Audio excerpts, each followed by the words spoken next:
All right, let's talk about what is going on tonight. Tony, gorgeous weather. As I was driving back to the station here, I saw the fireworks display. I mean, we couldn't have better weather. Crystal clear skies. Now, tomorrow's a new day, and we're going to have some rain later on in the day. First half looks pretty good, so if you've got some activities outdoors in the morning, you're going to be okay. It's the afternoon that changes do begin to arrive. I'm going to break that down for you here in just a second. All right, live look in now.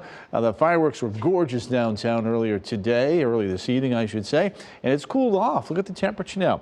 Up at Palm Coast, 64, 65 to land, right around 70 in downtown Orlando. Satellite radar, nice and quiet here, but notice the energy now already advancing towards New Orleans in Louisiana. Some of that energy is going to work our way tomorrow. Onshore flow continues. Rip current still a concern. A good beach day for most of the day, but I think as we get past 5 o'clock, that's going to begin to change here along the eastern side of the peninsula. So much of the day looks pretty good. But Palm Coast down towards Palm Bay, over towards Titusville, Milburn Beach, watch those dangerous rip currents tonight. Most of the night's going to be clear. That's going to allow for temperatures here to drop into the low and the mid 60s. Nice and cozy and comfortable. A little bit warmer though as you head towards coastal Brevard County. Temperatures there running upper 60s and low 70s. Kissimmee, St. Cloud and Bithlo right around 64, 65. All right, let's put Futurecast now into motion.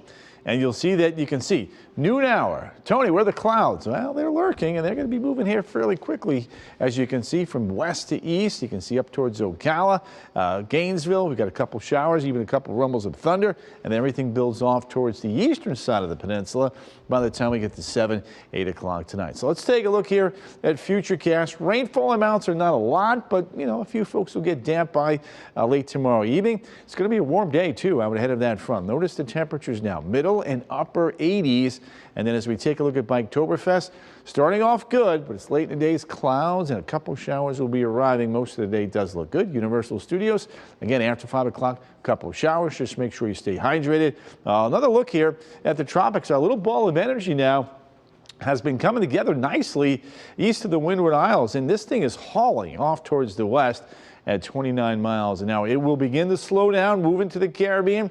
Some of the global models go more towards the north, others go due west. We're starting to get some of the spaghetti plots in tonight, and as we showed you at the top, half of the camp dissipates this. That is looking less and less likely because of what we're seeing with the thunderstorms developing there. The other camp goes into the Caribbean, takes its sweet time, and then a few go to the northeast and others go due west. I want to show you some of the long-range models here. This is the GFS, considerably stronger than the red European, which is not even there. But notice what the GFS does. It kind of lingers around Hispaniola, southeast Cuba, and the southeast Bahamas. If that scenario were to play out with the mountains in tow here, that could be catastrophic. Let's hope that that is not the scenario there, but you can see the European goes due west. That's the scenario we want to happen. We don't like that other scenario. All right, let's take a look at Central Florida's most accurate 7-day forecast. A couple showers Sunday, Monday, and Tuesday.